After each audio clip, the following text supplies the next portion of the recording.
بسم الله الرحمن الرحيم. مثل الأغنياء البخلاء كمثل البعال والحمير تحمل الذهب والفضة وتعتلف بالتبن والشعير. مثل الأغنياء البخلاء، د مالدار بهیلانو مثال داسې دی که مثل البعال والحمیر، لکه د خچرو او خرونو پشان. تحمل الذهب والفضة، چې د سرو زرو سپینو زرو بوج اوچتوي، و تعتلف بالتبن والشعیر، او بوس او اوربشي خوري. دلته دا عبارت کې ویعتلف لیکلي دی، خو صحیح عبارت دا و تعتلف دی. مثل الأغنياء البخلاء كمثل البعال والحمير تحمل الذهب والفضة وتعتلف بالتبن والشعير. په دې ضرب المثل کې د دې خبرې بیان شوی دی چې کم مالدار حل کوي او دا بخیلانی. د دې مثال دا د خچر او خرونو په شان دی. دا خچر او خرونه په خپل ځان باندې سره زر او سپین زر بوج اوچتوي، لیکن دې ته د دې څه پیدا نشته، ځکه د دې اصل خوراک دا بوس او اوربشي. دقسې مثال د هغه مالدار خلکو هم دی چې هغه بخیلانی. هغوی اگر کو ډېر لوی لوی مالونه اوچت کړي دي، لیکن د هغوی دې ته څه پیدا نشته، د دې خوراک همدغه بوس او اوربشي. نو موږ له پکار دا دی چې موږ په خپل هم سخاوت کوو او نورو خلکو ته هم ورکړه کوو او ځان د بخل نه وساتو.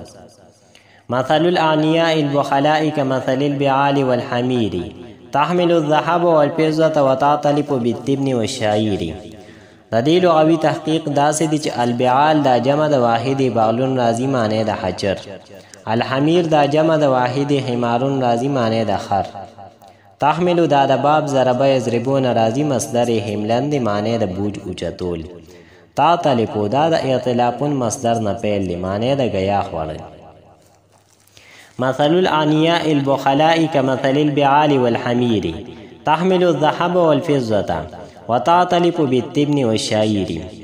د دې ترکیب داسې دی چې مثل مضاف الأغنياء موصوف البخلاء صفت، موصوف سره د صفت نه دا مضاف الیه د مثلو دپاره، مضاف سره د مضاف الیه نه دا مبتدا، کاف حرف جار، مثل مضاف البعال معطوف علیه، و حرف عطف الحمیر معطوف علیه سره د معطوف نه دا ذوالحال. تحمل پیل بدی کی هي ضمیر هغه د دې فاعل، الذهب معطوف علیه، و حرف عطف الفضة معطوف علیه سره د معطوف نه دا مفعول به شو. پیل سره د خپل فاعل او مفعول به نه دا جمله فعلیه خبریه معطوف علیه. و حرف عطف تعتلف پیل پدی کی هي ضمیر هغه د دې فاعل، بالتبن کی با حرف جار، التبن معطوف علیه، و حرف عطف الشعیر معطوف علیه سره د معطوف نه دا مجرور شو. جار سره د مجرور نه متعلق شو پیل پورې، پیل سره د خپل فاعل او متعلق نه دا جمله فعلیه خبریه معطوف علیه سره د معطوف نه دا حال شو د ذوالحال لپاره. ذوالحال سره د حال نه دا مضاف الیه، مضاف سره د مضاف الیه نه دا مجرور، جار سره د مجرور نه متعلق شو ثابتون اسم فاعل پورې.